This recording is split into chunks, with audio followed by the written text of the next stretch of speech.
болады. Мысалы, біздің қаладағы апалар, олар неше түрлі заттарды білмейді, ауылдағы апалар сияқты, және өз немерелерін балабақшаға апарып, ауылдағы апалар, мысалы, әжелер деп айтуға болады.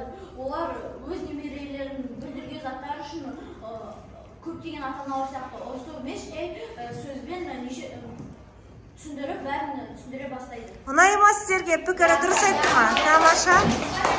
Айта ғой, кім шығады? Ала ғой. Айта ғой. Болат, айта ғой. Апа, екі түрге бөлінеді, біреу қазақ, біреу орысша, біреу қазақша. Тамаша. Рэп айтып кеттіңіз ғой. Бақыттымын, және де денсаулық. Ұнады ма сіздерге? Жақсы. Ана дейсіздер, ал келгенде әже, ана дейсіздер. Әже өзі ана болады тағы, осындай аналар әжелер болады. Тағы осының ананың бір кезі ол жер ана болады.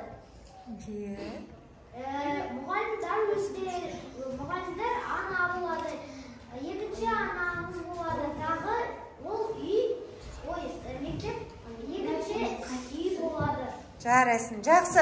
Дұрыстен қалмайсыздар ма? Айта ғой, Қайсар. Қайсар сосын Нұрай, жақсы ма? Кеттік. Ой, Қайсардың жүрісі қандай. Қане алтыным. Апаларды салыстырмаймыз, себебі олар өте әдемі, ақылды. Олар біз сияқты болғанда, олар көп нәрсе көрген, көп нәрсе Қолымды қалтанан ала ғой, алтыным. Көп нәрсе көрген. Олар сол көрген нәрселерді бізге айтады. Сондықтан сіз әжеңізді жақсы көресіз бе? Нағыз әже бар ма қазіргі заман? Тамаша. Шығармамен салыстырыңызшы. Бабушка деген кім, әже деген кім? Неге екі түрге біз алып тұр шығармада? Мысалы, бабушка ол шайтады, ал әже ол қазақша айтады. Абылайхан айттыңыз ғой. Нұрайды шығарайық. Бағалаңыздар. Жақсы.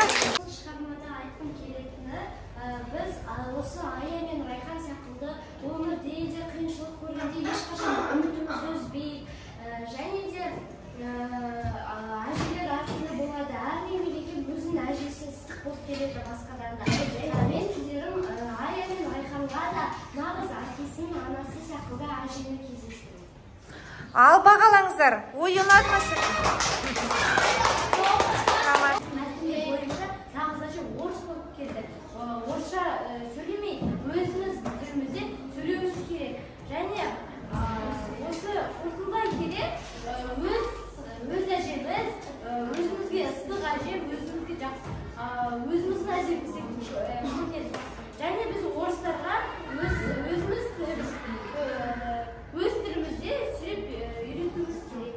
Де ойлайсыз? Сіздер қалай ойлайсыздар бағалаңыздар? Молодец!